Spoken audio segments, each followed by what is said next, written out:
সারা বাংলাদেশের ছাত্র রাজনীতি চলবে আর ঢাকা মেডিকেল কলেজে চলবে না, এটা তো হতেই পারে না। বিগত 17 বছর আওয়ামী দুঃশাসনের কারণে বাকশালী কায়দায় সমস্ত দলের রাজনৈতিক কর্মকাণ্ড নিষিদ্ধ ঘোষণা করে রাখা হয়েছিল। 5ই আগস্টে স্বৈরাচারের পতনের পর আমরা বাক স্বাধীনতা ফিরে পেয়েছি, যা বিএনপির দীর্ঘ 17 বছরের আন্দোলনের ফসল।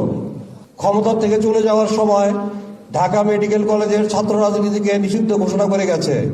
ঢাকা মেডিকেল কলেজে যেন ছাত্র রাজনীতি পুনরায় চালু করা হয়, কারণ রাজনীতি মানুষের মৌলিক অধিকার। ঢাকা মেডিকেল কলেজ অত্যন্ত একটি বড় মেডিকেল কলেজ, এটা আমরা সবাই জানি। এখানে বিগত সরকারের 17 বছর থেকে শুরু করে বিগত প্রতি সরকারের দালালি করে এখনো টিকে আছে, যাদের ছবিগুলি বিভিন্ন পদমর্যাদার বিভিন্ন কর্মকর্তা কর্মচারীদের ছবিগুলি এখনো আমাদের ক্যাম্পাসের বিভিন্ন জায়গায় ঝোলানো আছে। আপনাদের তো একটু লজ্জা থাকা উচিত।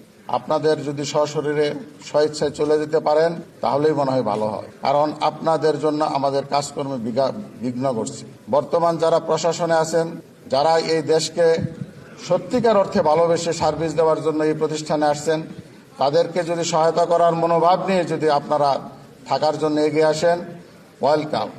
আর যদি পিছনে থেকে আমাদেরকে বিপদ ডেকে আনার মতো যদি কোনো ফন্দি ফিকির করার চেষ্টা করে থাকেন, তাহলে আপনাদের সে আশা দুরাহত হবে। যতদিন আমরা বাংলাদেশি জাতীয়তাবাদী শক্তি শহীদ জিয়ার আদর্শ মেনে চলব, ততদিন পর্যন্ত এই দল বিচ্যুত হবে না। এই ফ্যাসিস্ট বিরোধী আন্দোলনের পরপর দেশের এই অবস্থাতে ঢাকা মেডিকেল কলেজের পরিবেশ ধরে রাখাটা একটা বড় চ্যালেঞ্জ, এবং আমি আশা করি ঢাকা মেডিকেল কলেজের যে ঐতিহ্য চিকিৎসা এবং চিকিৎসা শিক্ষা এবং চিকিৎসা সেবা, সেটার মান উন্নয়নে আমি আমার যথাসাধ্য চেষ্টা করব।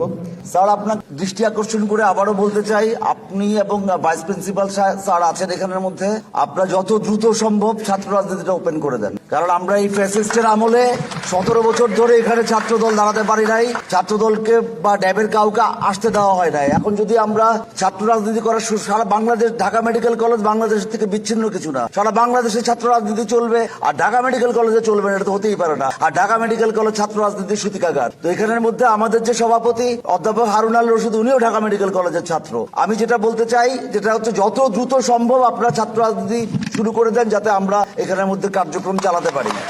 মাত্র 2 লাখ টাকায় জমির মালিকানা সহ ফ্ল্যাট। ঢাকার পাশেই টঙ্গীতে প্রবাসী সিটি বনমালা প্রজেক্টে আপনিও নিতে পারবেন এই লোভনীয় সুযোগ।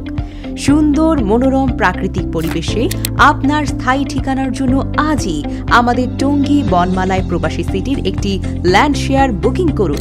সম্মানিত প্রবাসীদের জন্য প্রতি বুকিং 5% পর্যন্ত মূল্য ছাড়। বিস্তারিত জানতে যোগাযোগ করুন প্রবাসী সিটি অফিস, জমজম টাওয়ার, 2য় তলা, খরতৈল 27, টঙ্গী, গাজীপুর।